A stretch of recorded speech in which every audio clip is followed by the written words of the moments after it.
Result board room में हम happiest mind से भी बात करेंगे मार्च तिमाही के नतीजे और ग्रोथ आउटलुक पर। बात करने के लिए हमारे साथ हैं कंपनी के को चेयरमैन एंड सीईओ जोसेफ अनंतराजू जी और एमडी वेंकट रमन नारायणन हमारे साथ इस वक्त मौजूद हैं। आप दोनों का ही बहुत बहुत स्वागत है शो पर। वेंकट सर, पहले सवाल आपसे होगा। क्वार्टर 4 में हमने देखा कि आय तो बढ़ी है पर मार्जिन में इस बार दबाव देखने को मिला है, इसकी क्या वजह रही और आगे के लिए मार्जिन को लेकर क्या आउटलुक बन रहा है आपका?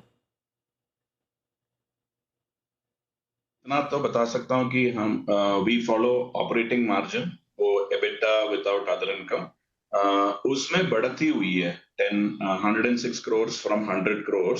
But if you take EBIT, उसमें थोड़ा बहुत डिफरेंस रह सकता है वो अमोर्टाइजेशन या अनवाइंडिंग इंटरेस्ट का। बट ऑपरेटिंग मार्जिन में बढ़ती हुई है 17.5% compare to 17.4% the previous quarter, and year over year 30.7% हमने ग्रोथ दिखाया है उसमें। जोसेफ सर, अगला सवाल मेरा आपसे होगा। FY27 के लिए आपने 12.5% का ग्रोथ का गाइडेंस दिया है और अब 15% का लक्ष्य भी रखा है। इस आउटलुक के पीछे क्या वजह रहेगी आपकी? हमने मार्च में एक ग्राउंड्स अप एक्सरसाइज किया था। अकाउंट वाइज हमने आईजी और बीडीएम्स जो है उन लोग को प्रोजेक्ट करने के लिए बोला था क्वार्टर वाइज, क्योंकि हमें कॉन्फिडेंस चाहिए था कि जो नंबर हम देंगे वो हम कर पाएंगे। और उसके नंबर के वो जो रेवेन्यू प्लान जो बनाए थे और जो एनएन रेवेन्यू प्लान मनिंदर और बाकी जियोहेड्स ने दिया, उसको देखने के बाद हमें कॉन्फिडेंस मिला कि ये 12.5% जो हमने फोरकास्ट किया और गाइडेंस दिया वो हो जाएगा। और हमने जो प्लान बनाया वो 15% के लिए बनाया है। और 2.5% हमने कंटीजेंसी लेके 12.5% कमिटमेंट दिया है। एस्पिरेशनल 15% है।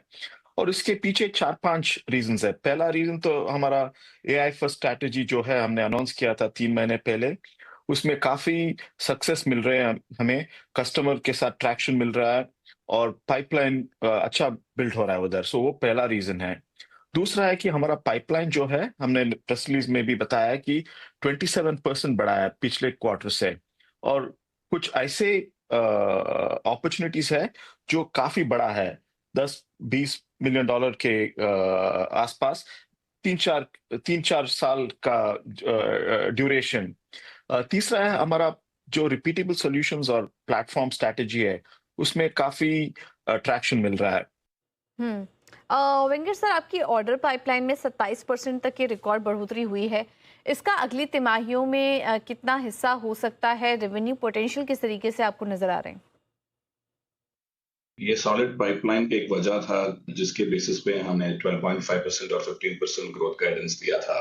तो इसी के बेसिस पे हमारे टीम फोरकास्ट किया है कि हम इतना रेवेन्यू ये 15% कर सकते हैं। तो हमने कंटिजेंसी रख के 12.5 बता चुके हैं मार्केट को कि हम करने की कोशिश करेंगे, and that's our guidance. AI first strategy has played a distinct role. अगर आप देखेंगे हमारा customer number 209 new customer addition हुआ है, और दीज आर लार्ज कस्टमर्स। हमारा $1 बिलियन कस्टमर 82 से 91 हो चुका है, और ये 91 कस्टमर्स हमारे टोटल रेवेन्यू का 58% का शेयर देते हैं। तो ये सब कारण है, और हमारा AI first strategy, the new sales engine that we have added, ये सब हमको कॉन्फिडेंस देता है कि हम ये कर पाएंगे। That's the basis. But pipeline as such, it is very healthy. It is based on the new deals that we are seeing in the horizon, RFPs that we have submitted, and we are seeing good confidence in converting them to business. Obviously we have to get the final things done, मगर वही कोशिश रहेगा कि हम उसको close करें और revenue में कन्वर्ट करें। Joseph sir, AI first strategy से आगे आपको किस तरह की डील और आय ग्रोथ की उम्मीद है? ये स्ट्रैटेजी हमने जो अनाउंस किया है, जीबीएस बिजनेस यूनिट जो हमने बनाया है, वो पोजिशनिंग हमें थोड़ा डिफरेंशिएशन देता है मार्केट में। कस्टमर्स जब देखते हैं कि ये कंपनी एक अलग बिजनेस यूनिट बनाया है, उसके पीछे अपना पैसे इन्वेस्ट किया है, और इतना एक्सपर्टीज बनाया, तो उसको उन लोगों को कॉन्फिडेंस देता है कि इसके साथ हम काम करेंगे तो हमें एक्स्ट्रा वैल्यू मिलेगा। दूसरा है कि जो पीओसीज वगैरह हम कर रहे थे पिछले 2 साल, second half of last year, वो पीओसीज लार्जर ऑर्डर्स में कन्वर्ट होना शुरू हो गया और वो ट्रेंड अभी कंटिन्यू हो रहा है।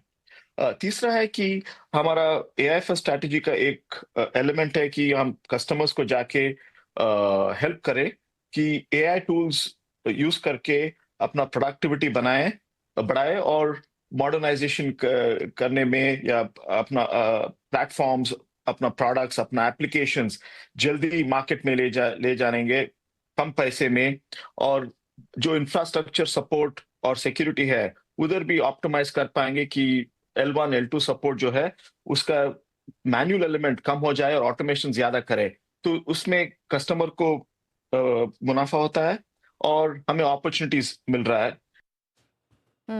ऑलराइट, अब जोसेफ सर, वेंकट सर, आप दोनों का ही बहुत बहुत धन्यवाद आज हमें समय देने के लिए और नतीजों पर और आगे की ग्रोथ आउटलुक पर भी हमारे साथ बात करने के लिए बहुत बहुत धन्यवाद आपका।